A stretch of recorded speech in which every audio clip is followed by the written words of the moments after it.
이거는 이메일로 저한테 이번에 치료 교육을 하신 분이 계세요. 이번 달에. 누구라고 얘기는 안 하겠습니다. 근데 이번 달에 치료 교육을 하신 분이 저한테 꼭 요거는 한 번은 다뤄달라고, 자기 정말 너무너무 힘든 과정이었기 때문에 이거를 꼭 해달라고 전했습니다. 자, 전제 조건에다 두고 이야기를 하겠습니다. 자, 이 후회와 자책이라는 말을 이제 제가 이 제목에다 이렇게 갔는데 뭐를 했냐면은, 이분이 처음에 남편애도가 딱 발생이 됐어요. 남편애도 발생하자마자 검색을 했답니다. 그래서 이유야로만 딱 해보니까 제일 만만한 게 소송. 그래서 그 이상한 카페 들어가가지고 일단은 소송을 했대요. 그래서 승소했어요. 소송해서 여기 승소를 했습니다. 이 과정에서 남편이 난리가 난 거예요. 집에 들어왔는데 왜 들어왔느냐? 간단히 집으로 들어왔어요. 왜 들어왔냐면 소송을 무마하려고 어떻게든 노력하다가 안 돼가지고 다 때려치고 그래가지고 이게 난리가 난 거예요. 소송에서 승소를 했어요. 돈 벌었어요. 여기서. 벌었대요. 그래가지고 이제 거기 이걸 가지고서 또 뭘 하고 뭐 하고 대처를 이제 굉장히 많이 했대요. 대처하는 거. 이거를 하면서 상간녀 관련돼 있는 뭐 여기 저기 뭐 기타 장난 아닌데, 그러니까 남편은 계속 가면서 그걸 이제 틀어막고 앉아 있는 거고요. 자, 그러면서 이제 남편이 집 나가고 뭐 하다가 도저히 안 돼가지고 소송에 관련된 이거 해서 어디까지 갔냐면 이혼까지 갔어요. 이혼까지. 요 과정이 3년이 넘게 걸렸답니다. 이 과정이. 자, 그런데 특이한 게 뭐가 있어요? 아이가 없죠. 여기에는. 아이 얘기는 없어요. 아이가 중요한 거, 아이는 그냥 학교 다니고 있고 뭐 하고 있고, 그러니까 자녀는 그냥 내가 이거 하느라 바쁘니까 그냥 내가 키우고 뭐 하고 엄마한테 또는 가끔 맡기고 뭐 하고 이러면서 어떻게든 거기에 완전 몰입을 한 거예요. 이거 해결한다고. 그래서 이제 이혼을 했어요. 자, 이거를 딱 했는데, 그래, 여기 때도 자녀가 있었지만 이혼할 때도 얘는 못 뺏기니까. 그래서 이제 데리고 있었답니다. 그러다가 뭐를 하냐면 이혼을 했는데 진짜 자기도 몰랐대요. 근데 어느 날 자기를 정말 사랑하는 사람이 생긴 거야. 1개월도 안 걸렸대요. 1개월도 안 걸렸대요. 이혼하고 나서. 근데 오래전부터 여기서 나에게 좀 많이 신경 써준 사람이었대요. 그래서 상간녀가 돼버렸대요. 상간녀가 돼요. 이제는 문제가 또 뭐가 생겼어요? 소송을 3번 당했대요. 그런데 이때까지도 자기가 뭘 잘못했는지 몰랐대요. 그러다가 무슨 일이 생겼냐 그러면은 아이가 문제가 생겼어요. 아이가. 그러니까 지금 병원에 있대요. 이제 오래 걸린대요. 치료하는 데까지. 이 문제가 생겨서 차마 얘기 못하겠고, 이 아이에게 문제가 딱 생겼는데 이게 문제가 아니라 자기가 그때 정신을 벌거덕 풀더래요. 그런데 재밌는 게 이 기간이 몇 년입니까? 이 기간이 거의 10년 가까운 기간이거든요. 한 4, 5년? 꽤 됐어요. 몇 년인데 문제는 뭐냐면 이때 소송 들어가기 직전에 저한테 한 번 이메일을 보낸 적이 있대요. 이메일을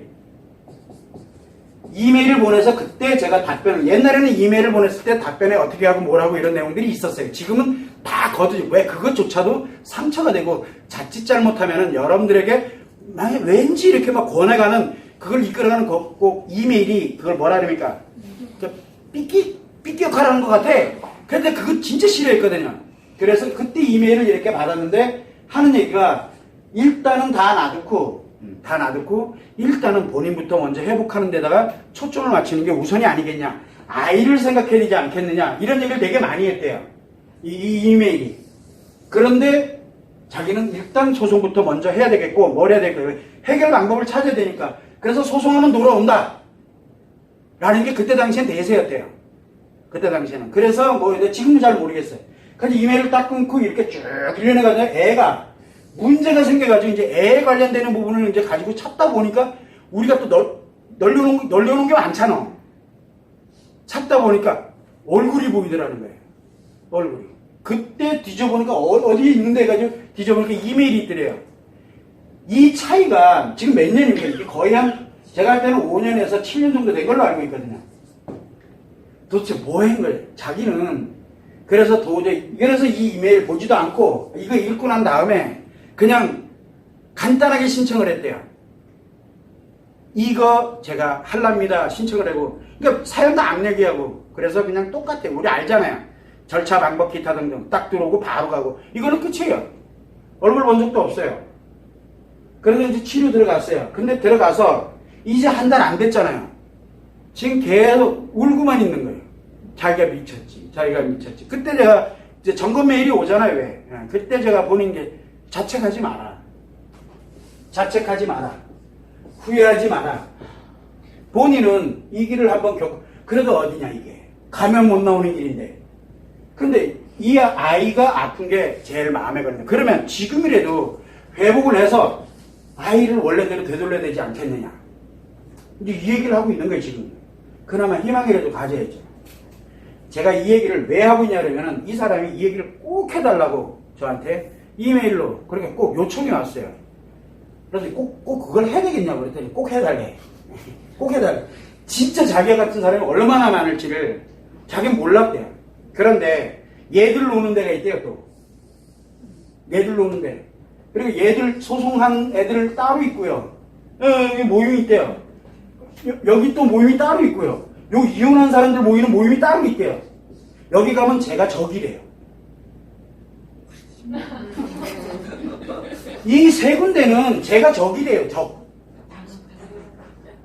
이 얘기를 하는 거예요. 왜 자기가 이래야 되는지에 대한 얘기를 하는 거예요. 근데 누구라고 얘기는 제가, 이거 이렇게 해가지고는, 저거 내 얘기인데? 아마 많은 사람들이 그렇게 할 거예요. 수많은 사람들이 그렇게 가고 있다는 얘기예요. 여기를 들어가면 제가 적이에요. 치료 따위를 논하는 사람은 무조건 적이에요. 돈 벌으려고, 거기 나와 있대요. 그 사람들끼리 딱 하면 돈 벌려고 아주 환장한 놈으로 아예 딱 정해져 있대요. 여기도. 여기는 볼 것도 없어요. 저승사자니까. 그래서 이 사람이 꼭 하는 얘기, 제발 진짜 이게 뭐 어떤 길인지를, 물론 자기만의 일일 수도 있다. 그런데 이 안에 보면 엄청나게 자기와 똑같은 사람이 엄청 많대요. 이 안에도, 여기에도 자기와 똑같은 사람이 너무나 많더라는 거예요. 근데 특징이 뭐냐면 아이에겐 한마디도 없대요. 그냥 아이에겐. 아이를 어떻게 잘 키우고 아이를 뭐 하고 막 이게 없대요. 그저 어떻게 지기느냐, 어떻게 해서 뭘 하고 어떻게 만나서, 요즘은 MT도 안 한다면서요. 이제 이 얘기도 별로 없대요. 옛날엔 모텔의 약자가 MT였거든요. 그래서 어디가 좋은데 보는데 요즘은 이제 그런 거 안 한대요. 이상한 얘기들을 하는, 이게 우리가 알던 세상이 아니에요. 그런데 어쨌든 왜 내가 적이 되어 있느냐 라는 게 가장 중요한 거예요. 근데 여기에는 여러분들이 아는 그런 세상이 아니에요. 그래서 오늘 이 얘기를 하는 건 뭐냐면, 우리는 제발 정해진 수순대로 가는 길이니까 가지 말자. 누가 내 인생도 무너지지만 내 인생 무너지는 건 내가 뭐라 안 한다 그러잖아요. 누구 인생? 아이들의 인생이 다 날아가요. 아이들의 인생이. 근데 한 번 들어가면 못 나오잖아요. 그럼 이 아이는 어쩌라고요? 그래서 이거를 오늘 한번 여러분들한테 이야기하면서, 지금 만약에 치료하고 계시는 분이라 생각하면, 이야, 선생님, 전 소송까지는 했어요. 와, 내가 진짜 한 대까지는 내가 뭐라 안 해요. 그런데 진짜 끝까지 갔다가 오더라도 뭐라 그래요? 자책하지도 말고, 후회하지도 마. 그럴 겨를 열쇠 지금 살려놓고 나를 살리고, 그리고 내가 살아야 내 아이가 살 거 아니야.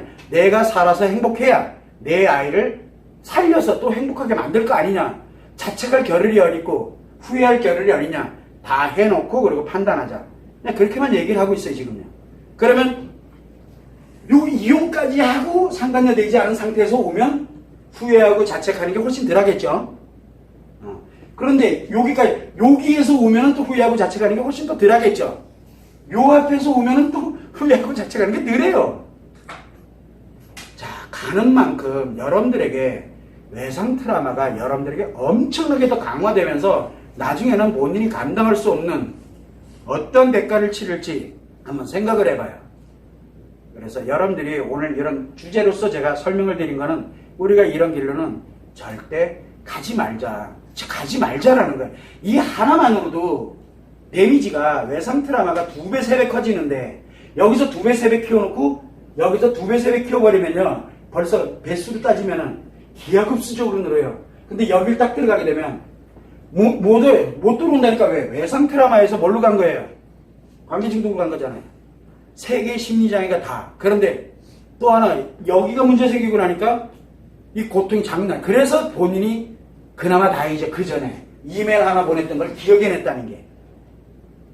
근데 역시 좋은 점이 한 가지는 뭘 쳐도 다 나와요. 흰머리가. 그거는 잘해놓은 거죠. 어떻게 보면은. 관심은 없지만 이제 뭘 쳐도 다 나와요. 그 애들 뭐 해가지고 뭐 이상한 거 치잖아. 그럼 흰머리 나와요. 그럼 타고 들어가다 보면 이상한 게 또 나오고. 그래 다행이죠.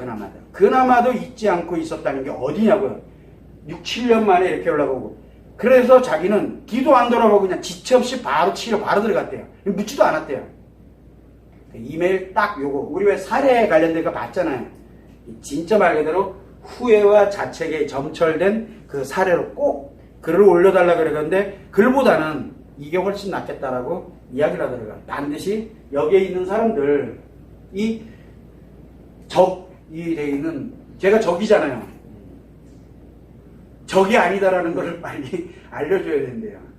아무튼 그런 차원에서 제가 설명드린 거니까 여러분들에게는 해당이 안 될 수도 있어요. 그러나 얼마나 내가 위험성에 딱 직면해 있었는지를 한 번쯤은 생각해 볼 수 있는 기회가 됐으면 해서 제가 말씀을 드리는 겁니다. 참고하시면 됩니다. 질문